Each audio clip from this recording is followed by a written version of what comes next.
Welcome to A Slob Comes Clean, the podcast. I'm Dana White. I blog over at aslobcomesclean.com. That's where I share my personal deslobification process. As I figure out ways to keep my own home under control, I share the truth about cleaning and organizing strategies that actually work in real life for real people, people who don't necessarily love cleaning and organizing. Thanks for joining me today. Today is podcast number 126. And if you would like to see the show notes for this or sign up to get an email every time a new podcast comes out, go to aslobcomesclean.com/podcasts with an S.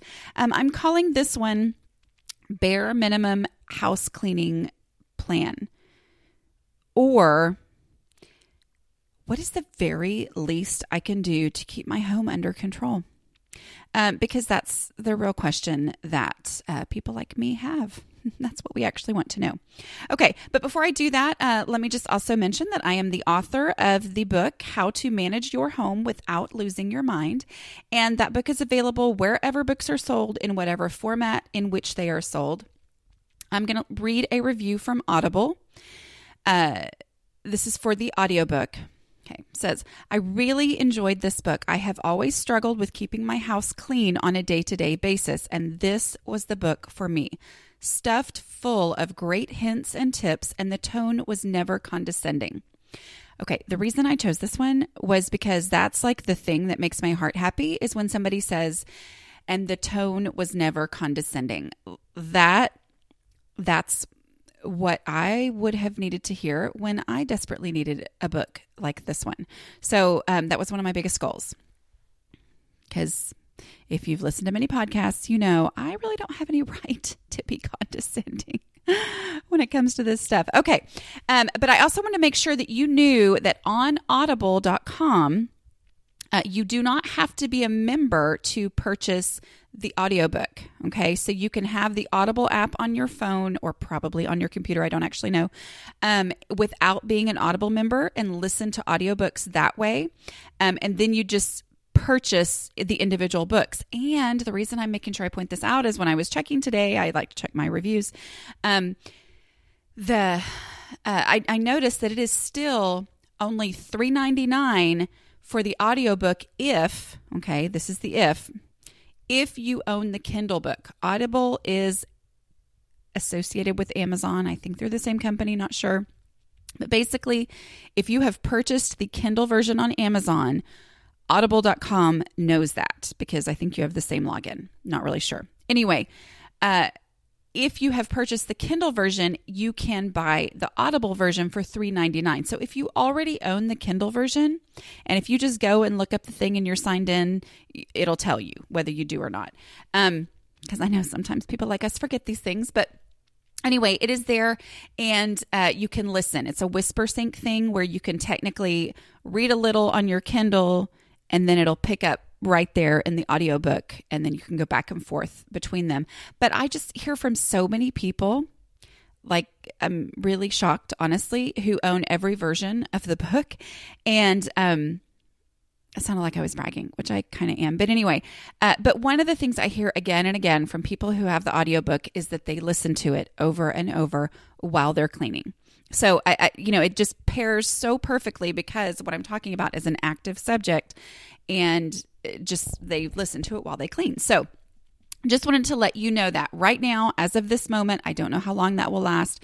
If you don't have the Kindle version, it's $17.95, I think, on Audible. So technically, you could buy the Kindle version for $9.99 and the audiobook for cheaper than you could just buy the audiobook. So just letting you know that. Okay. Other little housekeeping things that I will talk more about at the end. Patreon people, supporters. I love you guys. You're my absolute favorites.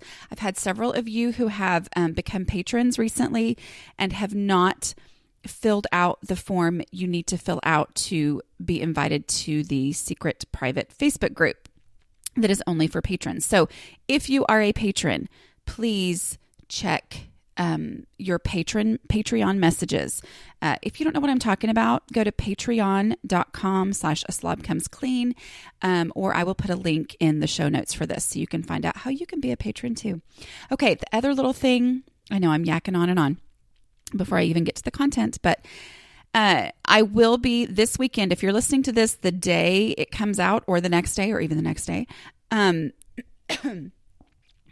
I will be in New York City on Sunday evening for a meetup, and I will be speaking at the Tinton Falls, New Jersey Public Library on Monday evening, the 27th of March, 2017 at 7 p.m. So anyway, I would love to see you there. Okay. And you can find out more in the show notes and find a way to sign up to make sure that you get that information. Okay. All right. Today I'm talking about a bare minimum housekeeping plan.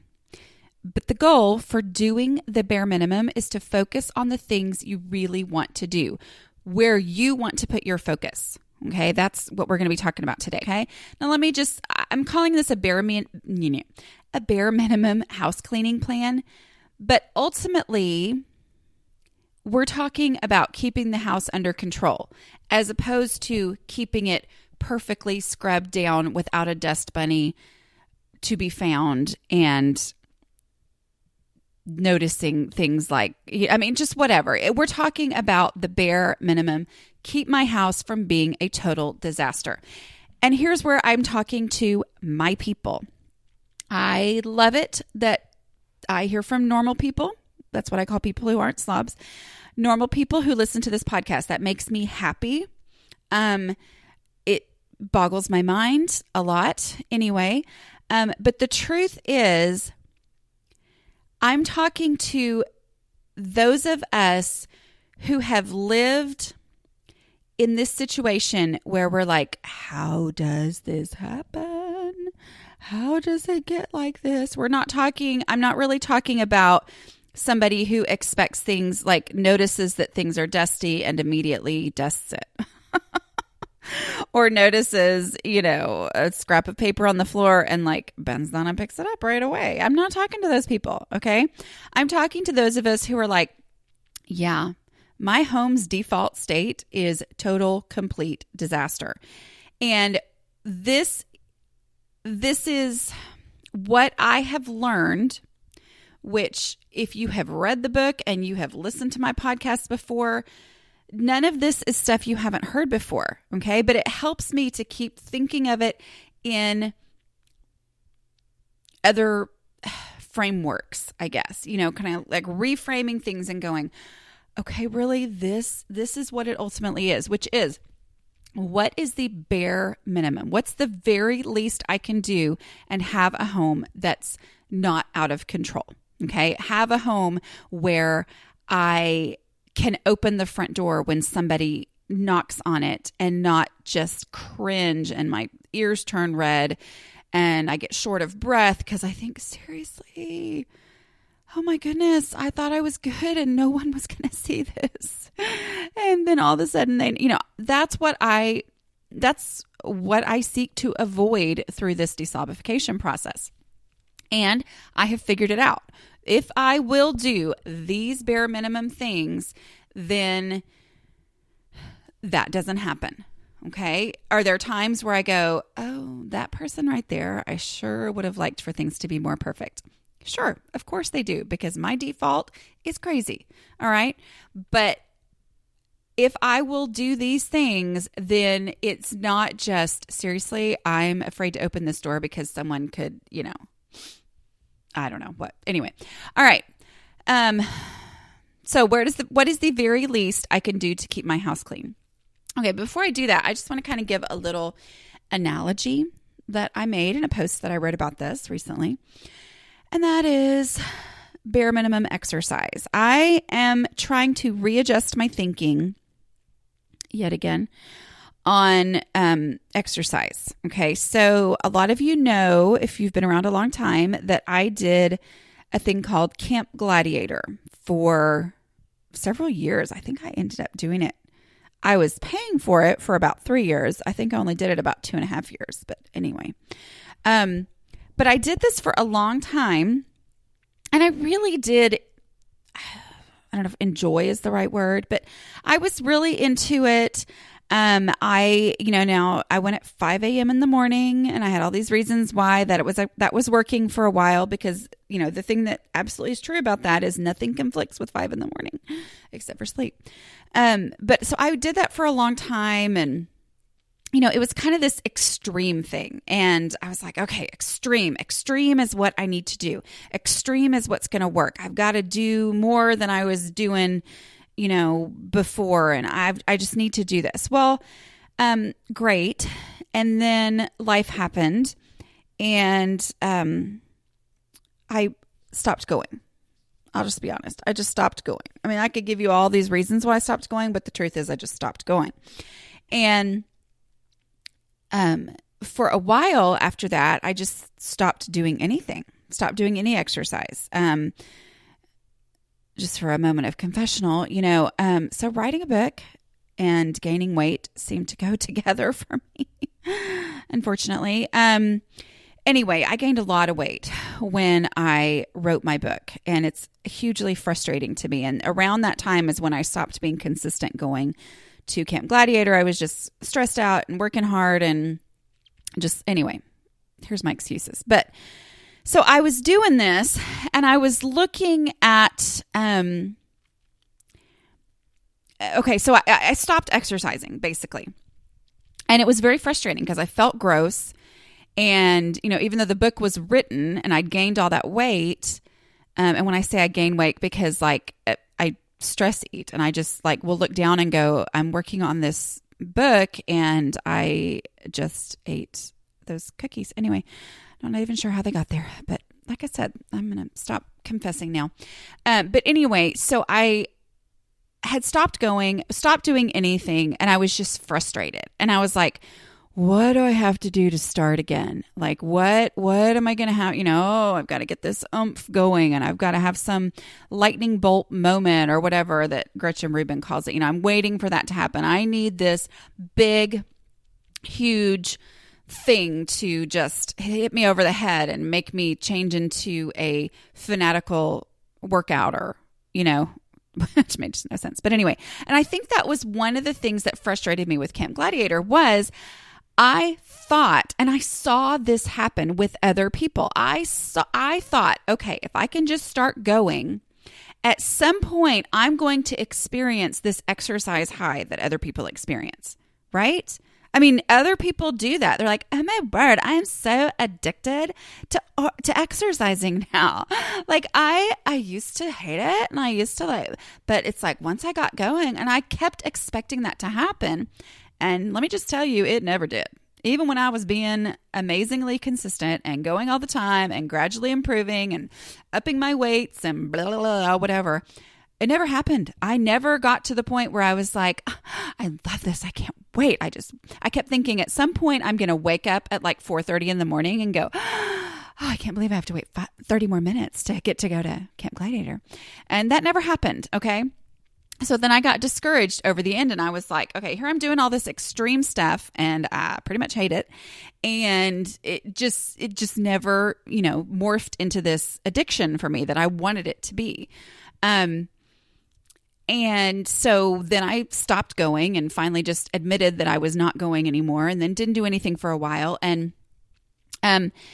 basically I finally decided, I was like, you know what?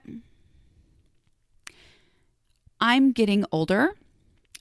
So those of you under 40, I'm so sorry. Don't listen to this part if you don't want to have your bubble burst and think it won't happen to you, but it does. So before I was 40, I used to be able to cut out sugar for a month and be like, oh my goodness, I just lost all this weight, And now it's I do all these things and they don't even help. So yeah, it just became very frustrating because it's all the things that I used to be able to do to kind of, get things better really quickly just weren't happening. And they didn't work anymore like they used to. And suddenly I can't see anymore. And I've always had better than perfect eyesight. And now I have to wear reading glasses and it kills me anyway. And I accidentally hit the enlarge your font button on my Kindle. And And I was like, oh, oops. And then I went, wait, that's actually way easier to read. So yeah, so that's where I am. And I'm kind of in this, I'm 43 and I'm accepting my age and accepting things. And I started thinking, the people I know, the women I know who don't do crazy, fanatical exercise stuff, but stay under control. Okay, so I'm not talking about, the women who are 80 and flex their muscles and you're like, oh my word. I'm just talking about people who their clothes fit nicely and they stay a pretty consistent size all the time. And, people who are just, they're the ones who I see out walking. They're the ones who I see up every day when I take my kids to school. She's out there and she's walking and she carries her stick, and she's told me before it's because, just in case there's a dog or something that tries to attack her, whatever. I mean, it's those people. Those are the ones. They have something that they do all the time. My mother keeps her weight under control because she consistently does something. She rides her exercise bike for, whatever that she has at home instead of hanging clothes on it. That's what she does, So I just came to this point where I went, I am going to do something. Instead of waiting for this big dramatic thing, I'm just going to do something. And I have no report to tell you, and guess what? I've lost all that. No, I'm not. I haven't lost the weight, blah, blah, blah, but I feel better and I know I'm doing something and I'm like, hey, I'm just going to keep doing it because it's the right thing to do. Okay. When I say I'm just going to keep doing it, that, I'm not like making any promises, but that's where I am right now. I've just got to keep doing this. So I go to the gym and I do the elliptical for 30 minutes. And oh boy, do I ever want to quit after 20 minutes. But those last 10 minutes are when I sweat really hard. So I'm like, okay, I've got to do this 30 minutes, no excuses. I just have to do it every time I can. So all that rambling to say,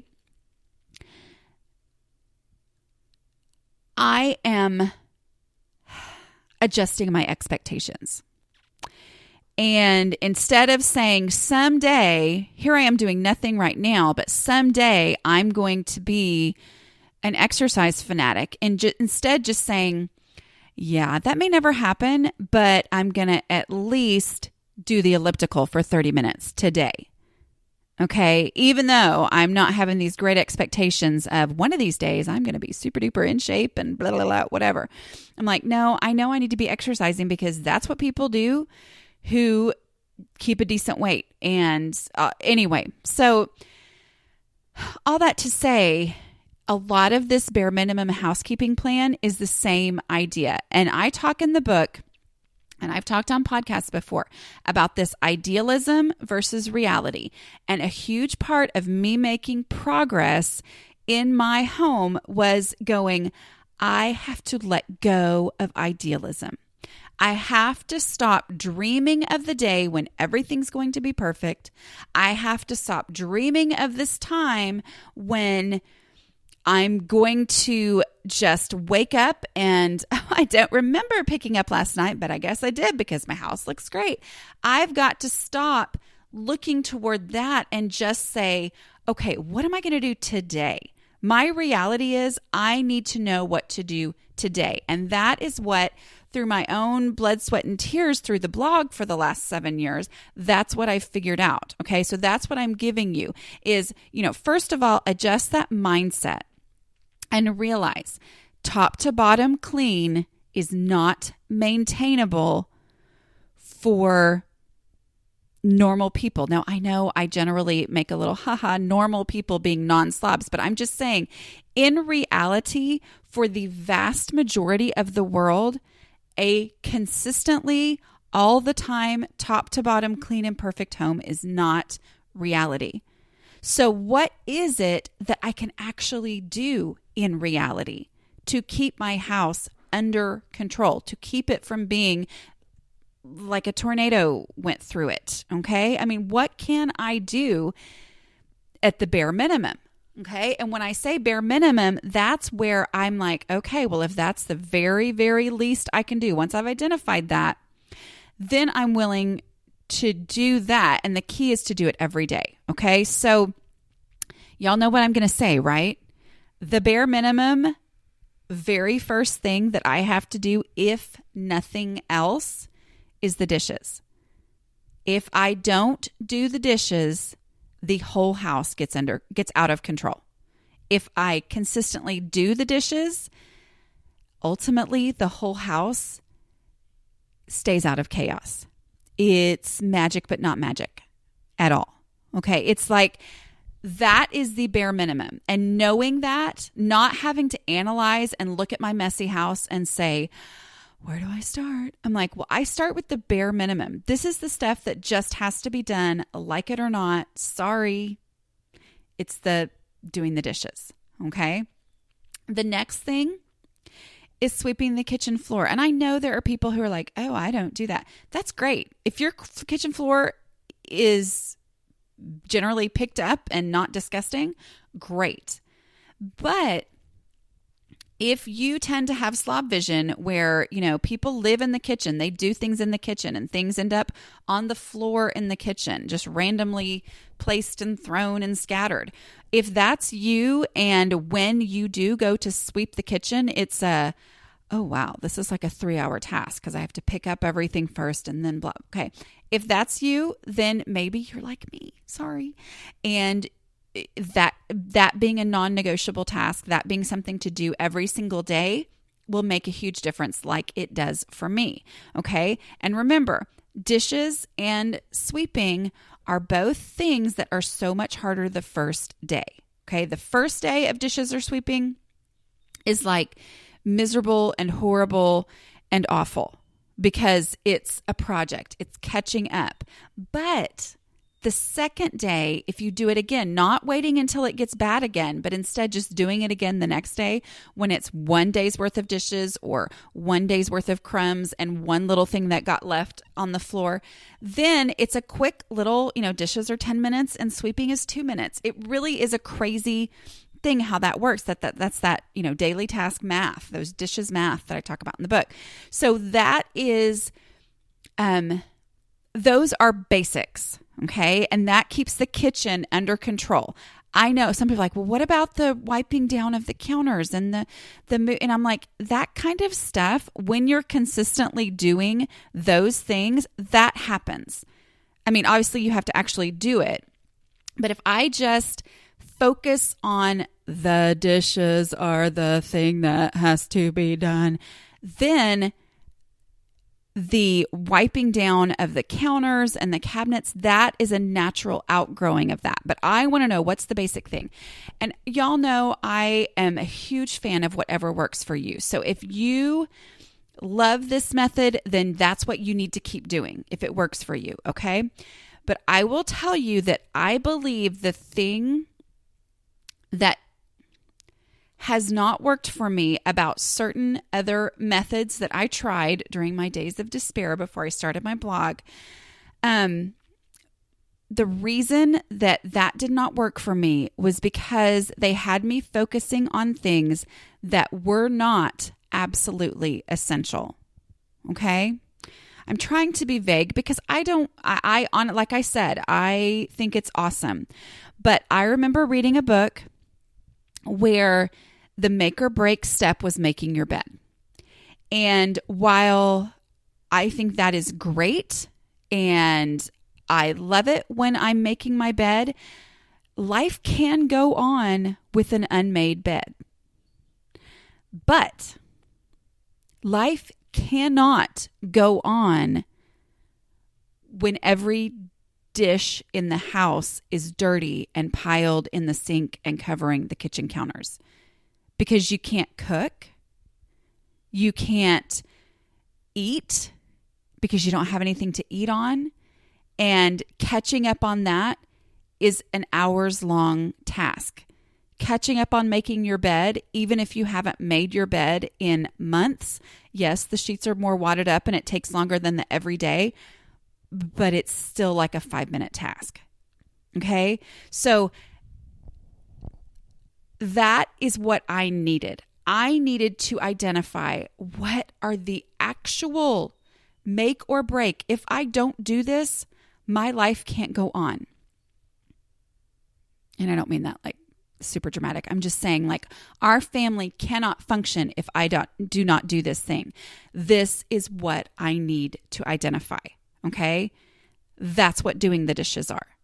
And that's why I just say, do the dishes. I don't say anything related to that. I'm being vague here, but I'll just tell you, as long as my sink is empty of dirty dishes, I'm successful.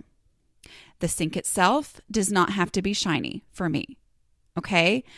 A shiny sink is amazing and wonderful and great, but when that's my focus, instead of the actual routine of doing the dishes, that's where I get into this, okay, I've got to do that. And then I go, wait a minute, why does this matter?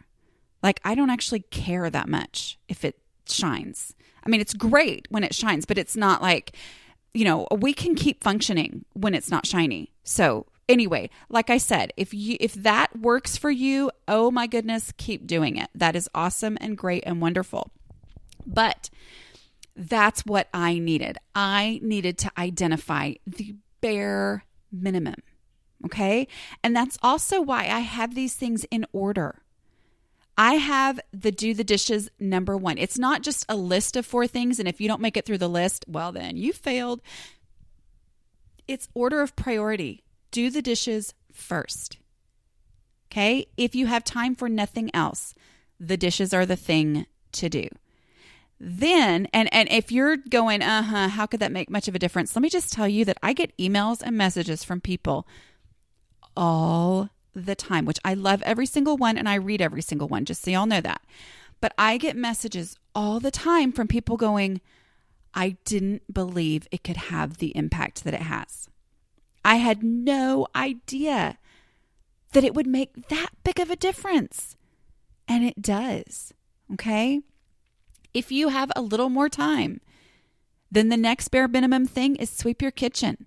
Okay? Because that's the thing between just the dishes being done and the kitchen actually looking nice. Okay? And you being able to walk around without tripping.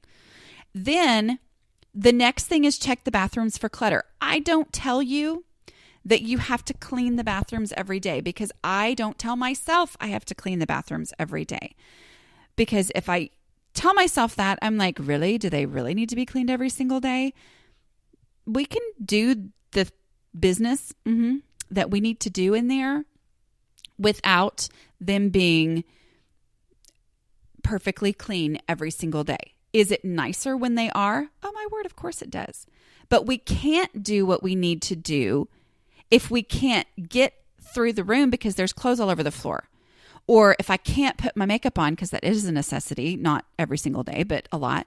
If I can't put my makeup on because my counter is covered with junk and empty bottles and, things that empty toothpaste things that I haven't even thought about, whatever. If I can't brush my teeth because I can't, I don't know, I always brush my teeth. So that's not a good example, but like, no matter how bad it was, I always brush my teeth. But if I can't do the things I need to do, it's usually because there's clutter in the way. And so that's why, getting rid of that clutter. And then the 5-minute pickup. I talk in the book about how that is the least amount of time I could justify designating to a pickup. It's a 5-minute pickup. Okay. So those 4 things. But if you can't do it all, do the dishes. That's where this knowing what it is, what's the thing that if I don't do it, it's going to make everything in my home come to a screeching halt. Okay. And the reason I chose the dishes first as my thing when I first started the blog and I was completely clueless of what to do was I was just like, you know what? The dishes are the thing that suck my energy away on those days where I get this cleaning energy that hits me. If I go, I'm going to clean my house today, I had to spend hours and hours catching up on dishes.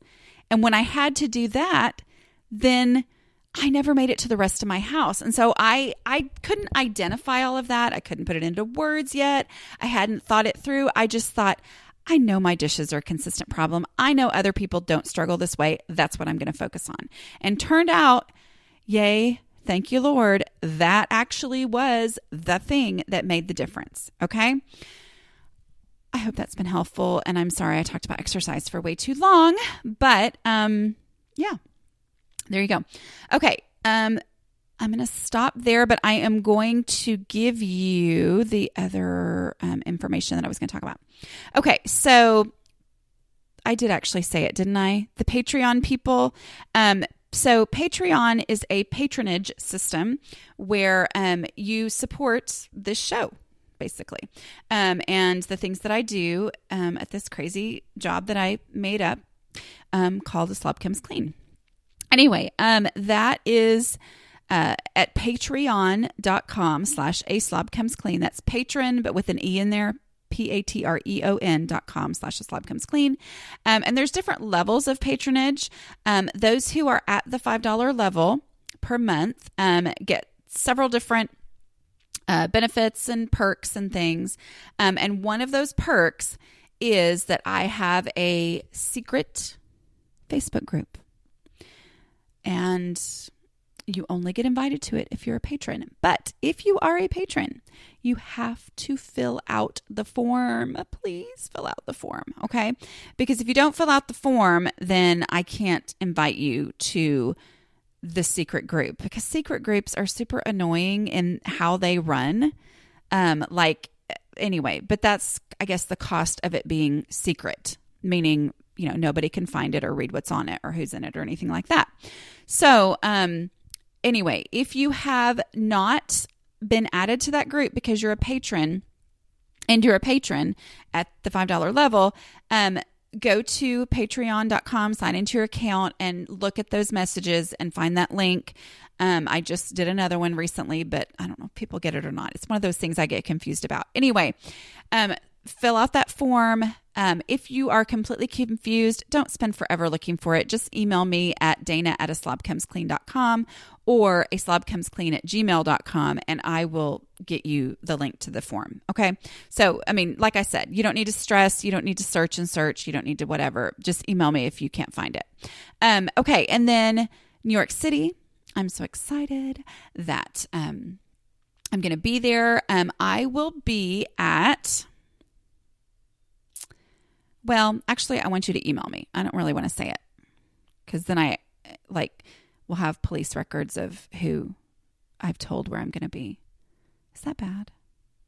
Just in case if you're crazy, please don't come. But I know most of us aren't crazy. So anyway, I'm crazy. So anyway, I'm crazy and I can go, but okay, I'm going to stop talking and I'm just going to tell you that I will have a link for a special email list that you can sign up for if you would like to come to that, or just send me an email, dana@aslobcomesclean.com or aslobcomesclean@gmail.com. The reason I give both email addresses is I feel like the dana@aslobcomesclean.com for some reason, it doesn't come in immediately. So I would hate to miss your email. But aslobcomesclean@gmail.com.